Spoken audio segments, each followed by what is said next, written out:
के झाड़ी में फेंकले बा। पूरी भिड़िया के माई चीना फाड़ा सबसे आगे निकल गईली। सबसे आगे जाए के माई वही झाड़ी के किनारे खड़ी भैली हो भैया। माई हर बार तकलस तबले तो झोरावा उ दिखाई दे दहलस। झाड़ी में सामने झोरा बा, एकदम साफ देखात बा कुछ झोरा बा, लेकिन गजब हो गल हो बाबू। वो झोरावा के यारी यारी ऐसन दृश्य देखे के मिलल जो कलेजवा कांप गए। जरा विचार करिए, उस झाड़ी में झोरा के पास दृश्य का रहल मास्टर साहब। सारे कुत्ता झोरा वही के अरे गोर जत रहल।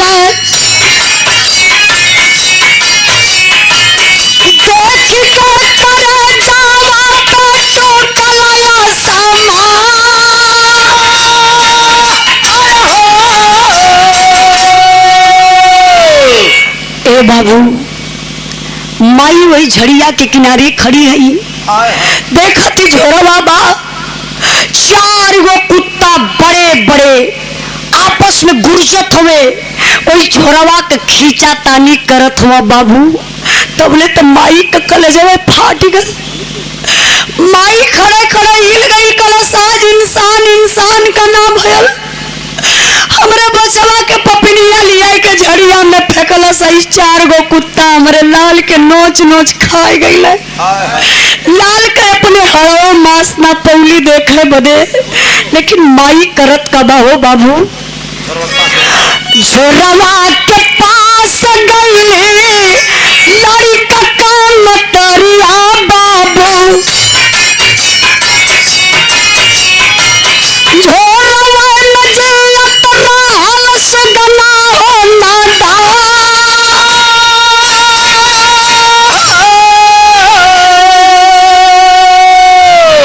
ए बाबू, माई कुत्तन के डरैली ना, दौड़ के झोरवा के पास गईली, झोरवा के उठाए लली।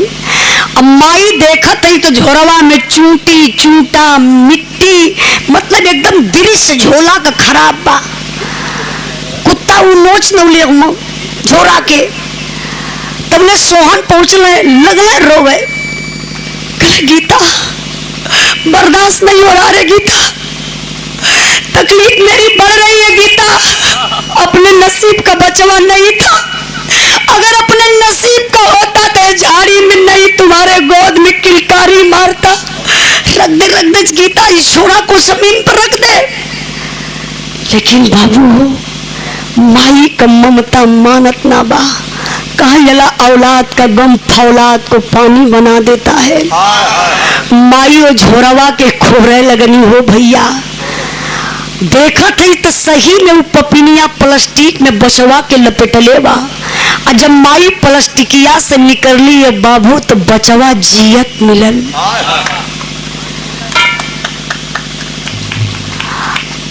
आखिरकार भगवान का आहार डाले रहलन।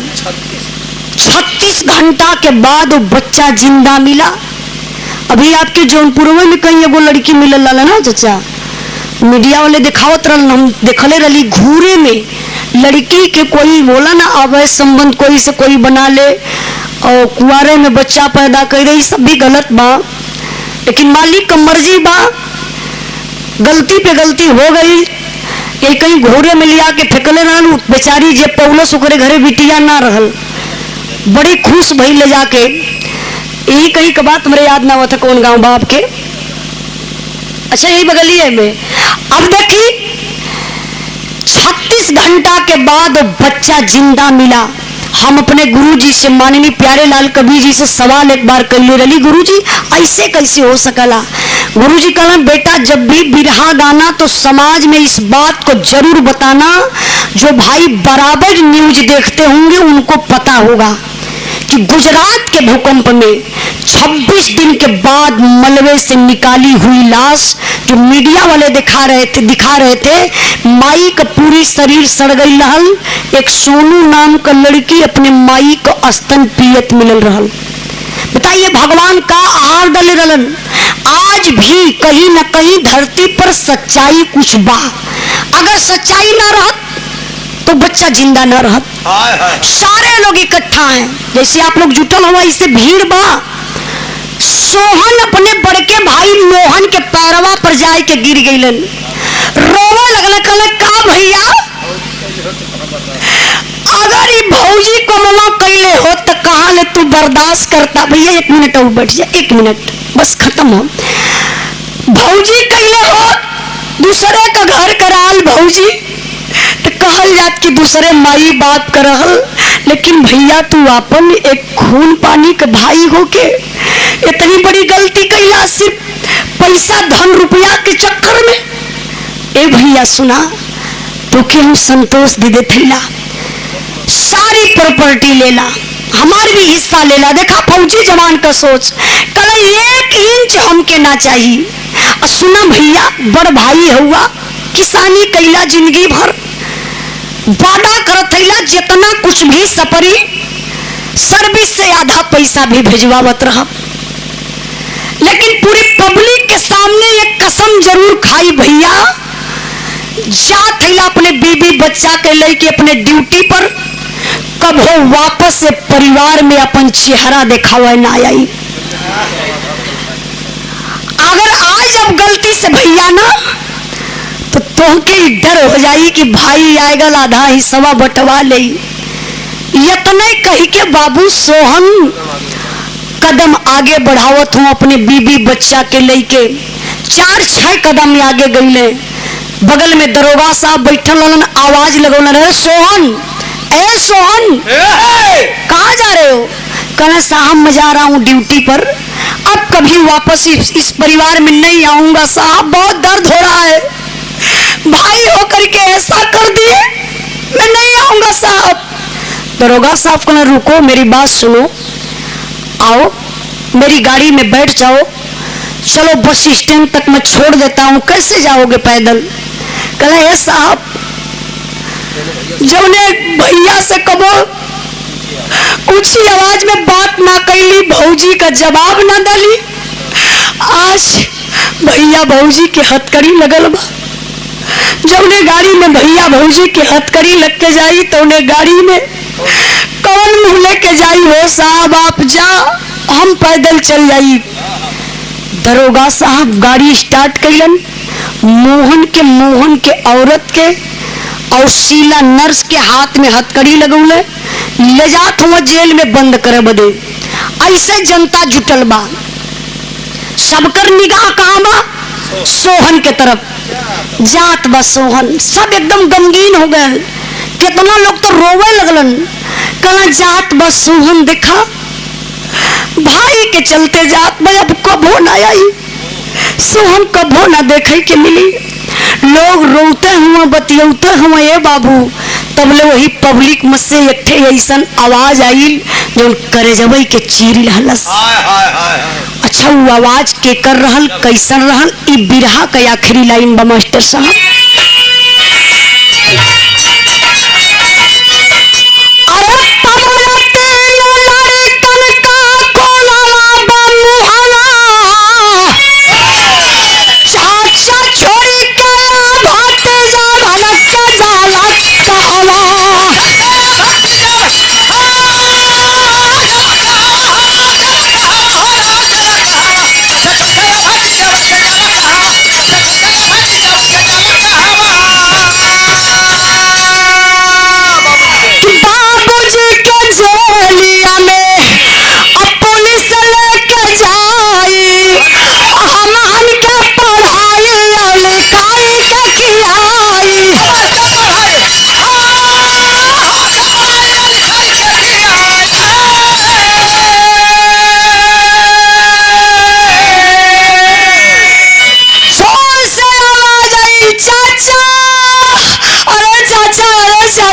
चाचा सोहन पीछे मुड़ के ताके लगलन। वो कौन थे पता है?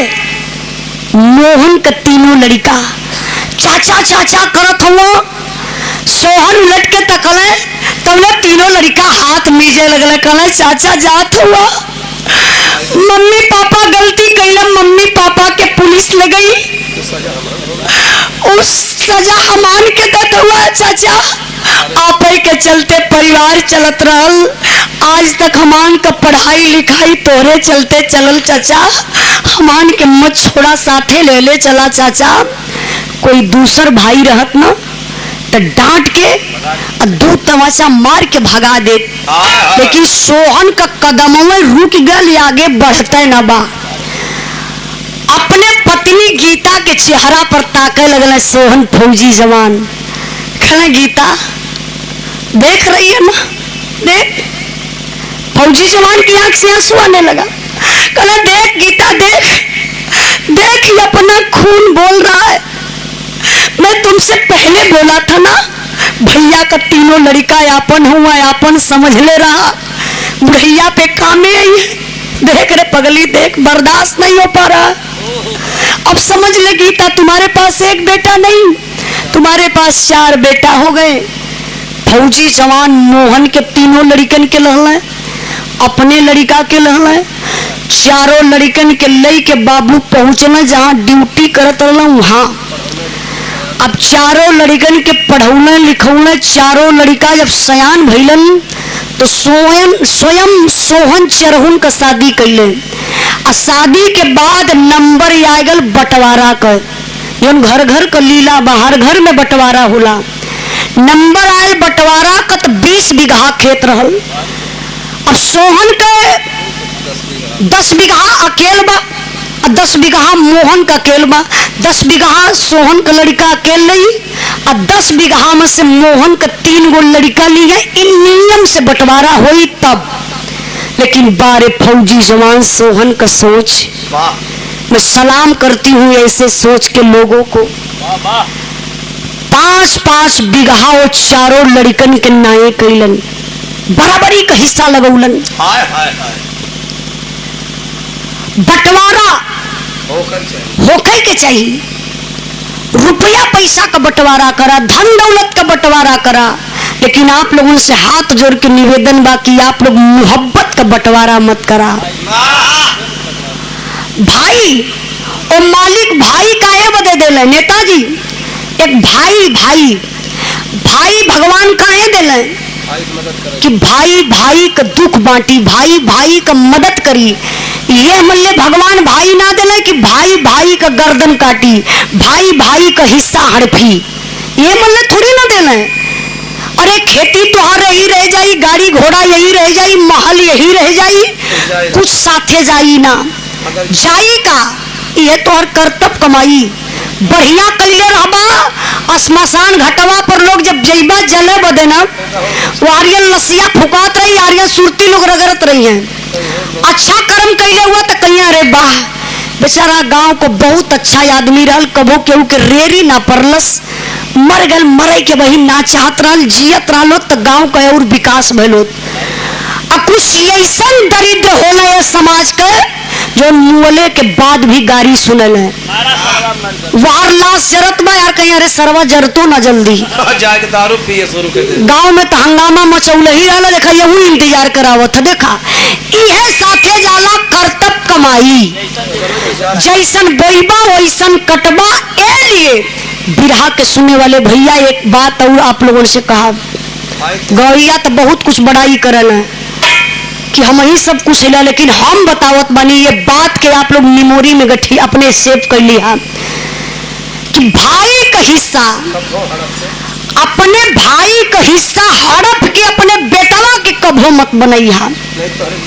नेताजी जानत हुआ ये लिए कि तोहरे जियते तोहर बेटवा, अगर भाई का हिस्सा हड़प के अपने बेटवा के बना देला और तोहरे जियते तोहर बेटवा बेच के वो हिस्सा जमीन दान दारू पी जाई, अय्यासी कर जाई, कुल बेच उच के खत्म कर जाई, तोहरे पास कुछ बची उची बुढ़ाई में गाले पे हाथ धई के निहरबा, सोचबा एक टुकड़ा रोटी बदे मरबा। अब बहुत करी लड़का अगर एक आध कोठरी छोड़लू रही, उम्मा अपने मर्द मेहरारू रही है, बुढ़िया बुढ़वन के मार के वृद्धाश्रम ठेल आई, तेरहियो ना तोड़ करी। ये लिए आप लोगों से हाथ जोड़ के निवेदन करत बानी कि आप लोग बेईमानी अपने भाई से कबो मत करिया, ऐसे क्यों से मत करिया। अकड़ कसाई बकड़ कसाई दुनिया का सबसे बड़ा वो कसाई जे भाई का हिस्सा खाई, जे भाई का हिस्सा खाई। हम बताइए नेताजी एमपी एमएलए बनना बहुत आसान बात है, लेकिन एक इंसान बनना ये बहुत कठिन की बात है। बिरहा हमार खत्म भइल, एक बिरहा और गौले बनी, आप लोग सुन लिहल जाइए यूट्यूब पर, जो अमेठी कांड भल नेताजी बहन जल्दी अमेठी रायबरेली मिलाई के एक शिक्षक परिवार के प्रेम प्रसंग के चलते 4 लोगों की हत्या हुई, जौने में एक 6 साल की बिटिया के गोली लगल, एक 2 साल की बेटी की, जो टाफी बिस्कुट खाए का उम्र बा बेचारी गोली खात बड़ी।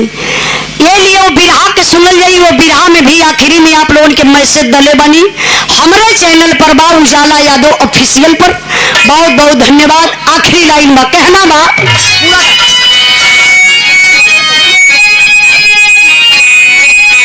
गुरु बिहारी गुरु